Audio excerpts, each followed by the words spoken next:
Oh? Ano kaya to? Grabe na ang ilaw, oh. Ah.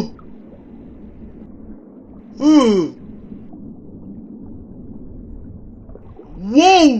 Ah!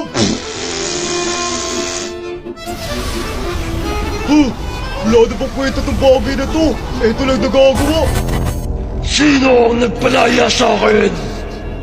Huwag ka matakot, batang starfish! Kakampi mo ako dito! Kira mo, laki mo! Dahil pinalaya mo ako, bibigyan kita ng 3 kahilingan!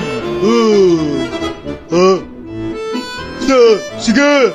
Walang limitasyon ang aking kapangyarihan. Pwede mong hilingin na ikay yumaman. Pwede mo rin hilingin na ikay lumipad. Kahit ano ay aking matutupad. Ano? Nakakaya kasi sabihin yun eh. Huwag ka na mahiya, sabihin mo na sa akin kung anong gusto mo. Lahat yan ay tutuparin ko. Ang una kong wish, maging immortal tayong dalawa. Wow, king ina mo, ang bait mo naman pala. Salamat ha!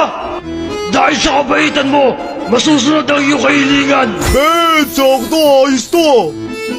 At sa pangalawa kong wish, gusto ko tayong dalawa yung pinakamalakas na lahat. Kasi di tayo napapagod. Seryoso mo siya sa mga wish niya? Tuparin ko na nga alam. Ano, bagal-bagal mo, tumarin mo na lang kasi wish ko. Ayos to, sumasakay lahat sa plano ko. At para sa huli kong wish, gusto ko isubo mo ang ko habang nabubuhay ka sa mundo. Ayoko! Okay lang yun, di naman makakalit pa ka mo, malakas ko, di ba? Baliw ka na talaga!